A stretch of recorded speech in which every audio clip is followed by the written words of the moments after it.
Dobro večer još jednom, Josip Škiljo, član splitske scene. Zašto mene zva Paško? Nije ti ja baš cijelu splitsku scenu, kaže možda su mi skupi, jednoga ću zvat ću Škilju. On je smišan radi prezimena, to je jedina kategorija koja ima. Ali ne, nego je Paško gleda kako ću skupi su mi, moga bi ja to s njima kompenzirao. Aj momci, zinite da vidim ko ima najgore zube.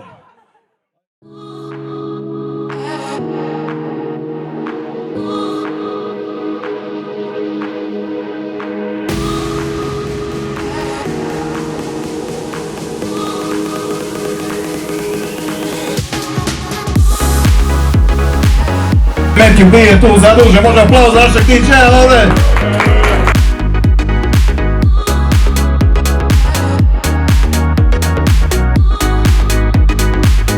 Jedan jači pljesak jedan najjači pljesak za ove naše ljepotice.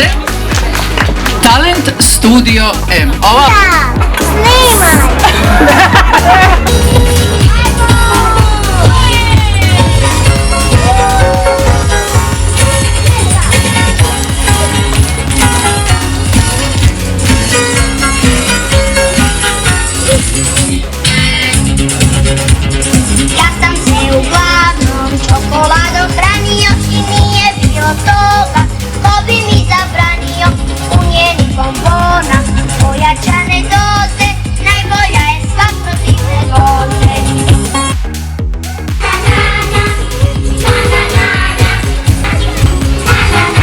Samo opušteno, samo za jebancija, ajde, malo ćemo se zajebati prije nego što počne svirka. Preživjeli smo koronu, preživjeli smo treći svjetski rat, puštamo tome što radimo i tim je najbolji.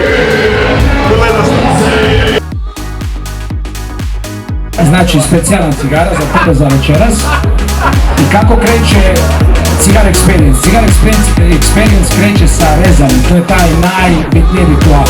Večeras će niko drugi nego naš vizionar osjeći cigaru. I s time ćemo proglasiti ovaj cigar dio večeri otvoreni. Paško, bravo, bravo!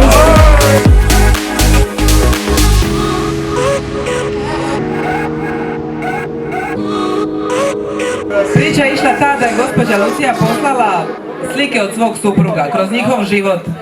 I u najsretnijim trenucima njihovog života on se nije smijao. Tu sam shvatila da je toliko velika ta stvar da se napravi taj osmijeh, da može napokon u najsretnijim trenucima života se nasmijati. Bravo! Ja se želim još samo zahvaliti doktorici Martini i Pašku i cijelom timu i hvala im od srca.